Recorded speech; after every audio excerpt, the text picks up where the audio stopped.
ministre algérien des Affaires étrangères déclarait que la crise malienne n'avait pas besoin de solution militaire. C'était un conflit entre frères. La solution ne peut être que politique. Au sujet de l'accord d'Alger, il a affirmé qu'il avait été bénéfique pour le Mali et avait préservé la souveraineté et l'intégrité territoriale du Mali. S'en départir par conséquent aura un impact négatif sur tous les acquis. En outre, le 26 août 2024, votre représentant permanent auprès des Nations Unies a déclaré, je cite, « Ce matin, j'ai appris par les médias qu'un drone a effectué une frappe dans le nord du Mali, tuant une vingtaine de civils. Ceux qui appuient sur la manette de ce drone n'ont de compte à rendre à personne sur ces frappes. » Fin de citation. De l'analyse des propos du premier, nous constatons une grave ingérence dans les affaires intérieures du Mali. En effet, la nature de la solution déployée par les autorités maliennes ne concerne que les Maliens. Depuis la fin de l'accord d'Alger, le 25 janvier 2024, les Maliens n'expriment qu'un seul vœu le concernant, que son âme repose en paix. Monsieur le ministre des Affaires étrangères, l'accord est bien et belle mort. Vos incantations ne serviront pas à le ressusciter.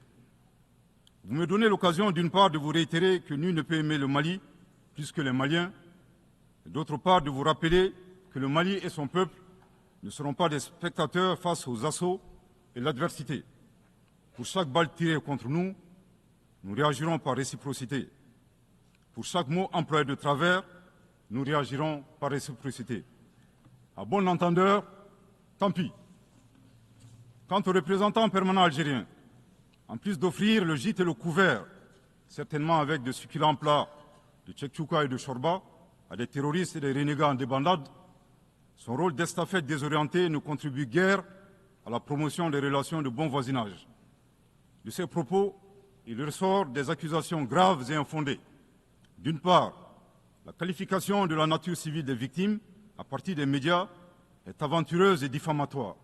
Et d'autre part, en affirmant que les opérateurs de drones n'ont de compte à rendre à personne, il alimente une campagne de désinformation contre le Mali, tout en soutenant l'idée que les voyantes forces de défense et de sécurité maliennes seraient incapables de piloter des drones.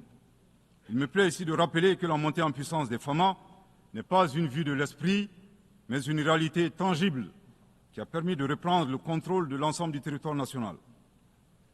Concernant l'usage des drones, les opérateurs sont bien des Maliens qui agissent avec professionnalisme, à l'instar du reste des forces de défense et de sécurité maliennes, et traitent les cibles terroristes suivant des procédures conformes aux normes internationales.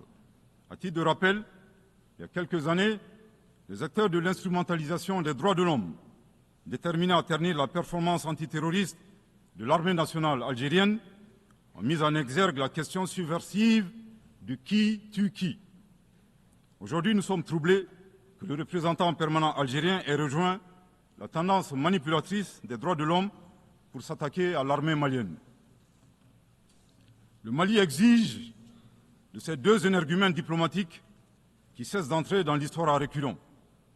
Manifestement, ils ignorent tout à la fois de l'histoire entre les peuples frères du Mali et de l'Algérie et la contribution exceptionnelle du Mali à la guerre de libération algérienne, et certainement de la géographie, car ils considèrent à tort le Mali comme une wilaya, c'est-à-dire une province algérienne.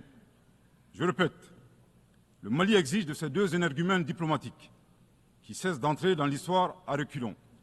Manifestement, ils ignorent tout à la fois de l'histoire entre les peuples frères du Mali et de l'Algérie et la contribution exceptionnelle du Mali à la guerre de libération algérienne et certainement de la géographie, car ils considèrent à tort le Mali comme une wilaya, c'est-à-dire une province algérienne. Je répète pour une dernière fois, le Mali exige de ces deux énergumènes diplomatiques qui cessent d'entrer dans l'histoire à reculons. Manifestement, ils ignorent tout à la fois de l'histoire entre les peuples frères du Mali et de l'Algérie et la contribution exceptionnelle du Mali à la guerre de libération algérienne et certainement de la géographie, car ils considèrent à tort le Mali comme une wilaya, c'est-à-dire une province algérienne.